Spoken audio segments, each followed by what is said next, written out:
Okay, so you've done your demonstration part of the session and hopefully it's gone well. However, it's then up to the students to do their own practice, and this is often referred to as guided practice or supervised practice. And what it means is that having done the demonstration, you now often splitting the wider student group into a number of smaller groups, they actually then go through the activity, the skill set that's been demonstrated. A bit like we did after I did my demonstration. You were working in pairs and practicing the juggling and getting feedback from your partner. So the idea is that you go through this process of supervised practice, guided practice, and there is facilitation. Now, I got you to facilitate amongst yourselves, but I also went around and observed, made comments, perhaps did an on-the-spot demo, and asked some questions, gave some feedback. So that's what we mean essentially by supervised practice and facilitation. Doing the demo is one part of it, but it's then terribly important to make sure that the practice, the doing side of MUD, and also the desire to keep the students motivated and encouraged to persevere when they have to, is equally important. So let's go through the key parts of this.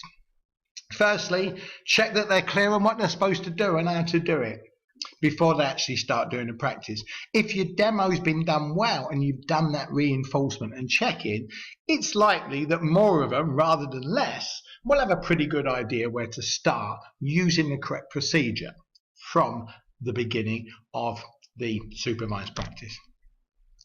Again, listen and look.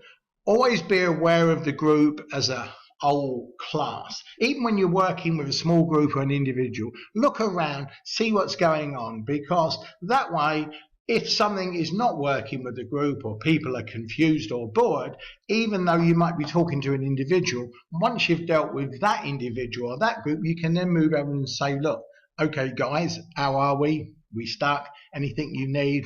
What else do you need, etc. Really important to have that observation of the group as a whole. And again, people often say to me, well, how much time do you give individuals or groups? Well, basically, students don't expect you to give everybody the same amount of time each session, because it just depends on how well they're doing. But what you need to bear in mind is that try to allocate time as and when needed by groups, but over a period of time, ensure that you do give sufficient support to all. Students are looking for overall fairness, not what you do in a given lesson in terms of spending 10 minutes with this group as opposed to only 5 minutes with them.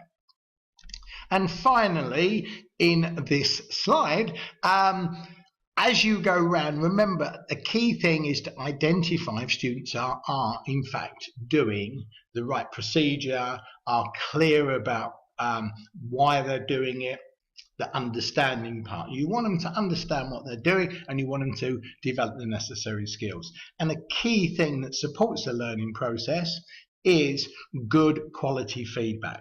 And that has a number of components. First of all, try to give feedback just when the students need it. So if you see a student struggling with something, try to diagnose by asking them questions about what they know and what they're actually doing now, and find out, is it that they don't understand something about the task? Are they not seeing connections between things? In other words, is it information about the task, or is it actually understanding some important concept that's involved in the learning? So try to identify what type of feedback they need. Is it simply a piece of information? Will you need to do a mini demo or use some questions, use some examples to build understanding? And what's most important is that this is communicated in a supportive manner. And you have to ask yourself, what does that look like, sound like, and feel like? And it's not about saying, oh, you should have paid attention now. It's about recognizing that learning, particularly when you don't know how to do it, can be a anxiety producing experience. Remember when you started throwing those balls at the juggling? It looks easy, but it's not as easy. So you're there to support their learning. So think about how you're speaking to them, the tone of voice, and your body language. So these are some key things to do when you're doing the supervised practice and facilitation part of your demonstration lesson.